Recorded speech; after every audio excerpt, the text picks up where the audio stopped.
TNS Tuesday night, first and foremost, we got to get this out of the way. The FDX content creator extraordinaire gave us some live work with 5 suicides in one set as one of our first stream matches. You already know your boy was screaming on the mic. Let's take a fast forward though to Joe Crush versus Wizzy winners finals for the 3rd week in a row. Joe had the whole set in the bag and was on set point as you can see, but Wizzy found the magic button in his DF1 body blows and Wizzy was able to swing it back to tie up the games. You already know in the midst of it all, we saw plenty of the machine gun jab string, drags rolling some by. He committed to that option quite often, even just doing the first couple hits by itself a la Ati, but this tombstone pile driver sent Wizzy 1 foot in the grave as Joe smelled blood in the final round to set him up for his 7th TNS win, which would tie King Ray Jr.'s record. Can he do it? In losers semis, we saw the resurgence of another cybernetic being, Cuddle playing versus Whatzittooya's very strong loser side run.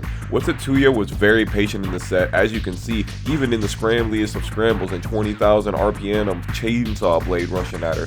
But Cuddle's own movement and usage of the end around power crushes sealed her place in top 3.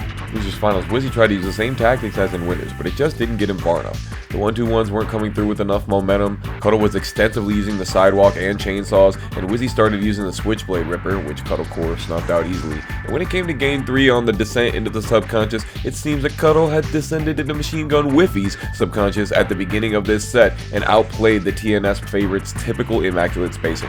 Speaking of spacing, yo, this shit was out of this world. Ow! Joe, of course, doing his dopamine rush gameplay, but the real story was how many times he was able to low parry Cuddle in this set and just completely shut down the shoe shine, even with the reaction rage art on tech roll here in game 3. Game 4 on Descent, if it ain't broke, don't fix it. If at first you don't succeed, you get the gist. He gets 2 floor break combos off that, and Cuddle goes for the unique getup, but his back turn and eats huge combo, but not as huge as the one that sent her packing with the Atlas Hammer starter. Look at how much life Joe has and still has the 20% damage increase from rage. You know this about to hurt. He drops the final hits of the combo and gets no Oki, and in fact gets back thrown by Cuddle, but again, just because you beat the option once doesn't mean I'm not going to do it again. The Gamma 4 plus frames gave Cuddle some pause, and that was just enough hesitation for a talk to the hand counter hit into Joe's 7th TNS victory, tying King Ray Jr. On Paragonline, we was getting too ugly with Genghis Don throwing the unblockable in the latter portion versus Pastel Tommy. Winner's side top, we got the noochiest matchup, Wizzy and Rhythm. Check the timing reads, you already know. I gotta tell you, it was a heat smash kind of night. Wizzy heavily used the shoe shine to take the dub over Rhythm, and like I said, it was a heat smash kind of night. Did I fucking stutter? Pling got this wall run into kill sequence after going down 1 versus Don, and executed the Hypnotist mix to its highest hypno potential, but Don moves on to winners finals all the same. Meanwhile, in loser's side, Rhythm showing that he's slanging that thing, always got them long range, wall carry combos on him, don't need no heat burst or nothing versus Cuddle Zafina. Rhythm has recently been the #1 offender when it comes to letting his heat smash rip, and for good reason, using it to get the killing mix on Cuddle. Genghis Don was loving using the Peacock sweep that night, and Wizzy caught wind of it and was not taking any of Don's dancing dragon shenanigans. I mean, Machinegunwizzy was firing off those challenges. They started trading perfects back and forth in this top tier tutorial of a set, but again, Wizzy just knew where the gaps would be and moved on to winner's side grands. Healing and losers switched to the Yoshimitsu, showed off his matchup knowledge as always to beat Shake. He continued on to be the bane of the loser side. You want to talk about sharks with freaking laser beams on their heads? Let's talk about squids with freaking unblockable poison breath instead. My god, I have never seen zoning like this in Tekken, and I've seen the horrors of T7 Kunimitsu. At one point he just sits there and spams the spit, and you see the game count, you would think Rhythm executes him for his hubris, but no. Even after all this posturing, Rhythm falls victim to the halitosis. Genghis Don has to deal with it in the next match as well, but not before getting some beautiful baits in game 1. The Yoshimitsu player will kill themselves, I promise you they will. Can anyone defeat the spectacular, spit-spamming Soul Stealer, stealing rounds and crumpling his opponents to the ground? Here comes Machinegunwizzy with hate in his heart to save the day. Look at this round 1, just staying on top of Pling, not leaving room for baby Jesus in this dance of death, and he finishes his games with a key charge. Pling definitely gets his. Look at this 3-round interaction he had in game 2. That's 2 unblockables and a 10-frame wall splat there.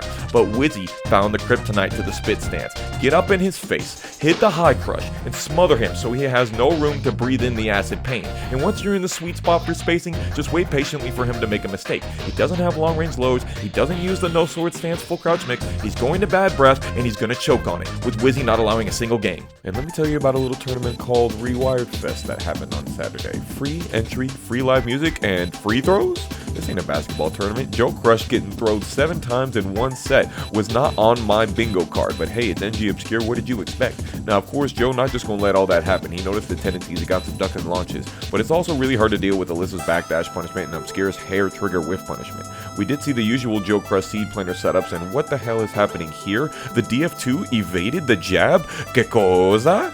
Small shout out to my homie Max Ninja here, making it to top 8 in both SF6 and Tekken 8, but on the winners finals between Mac and Obscure. Mac running plenty of the backswing blows, and Obscure getting plenty of backdash back 4-4s, even some of them happening at the same time. And of course, you know Obscure was going to keep throwing regardless of who he plays, but Mac locked in with the no round brown in game 4 with his own version of a throw and tied up the game count. I gotta say though, this tournament, Obscure was gifted by Harada himself with some of these interactions. Look at that access, that should not have happened. And then in game 5, when Obscure had Mac with his back to the explodable wall, he did the most Florida thing he could with the wall combo into key charge setup with the chainsaws out. That dastardly bastard Obscure, normally known for his super laid back and even lame play, shocked us all, and Mac was not happy about that one. One more, Vante says, and who's it gonna be, the real Mac or Joe the original Crush? Well, this baseball slide timer scam was literally round 2, so you can already set the tone. Mac is on the receiving end of some of the dirtiest shit in this bracket. To be sure, there was a lot of solid play though, like this round where Joe uses the 2 jab as his Swiss Army knife to cut down the Russian rapper, and that was how he ended round 1 of the set, telling Mac he don't need no 10 frame jab to catch the timing.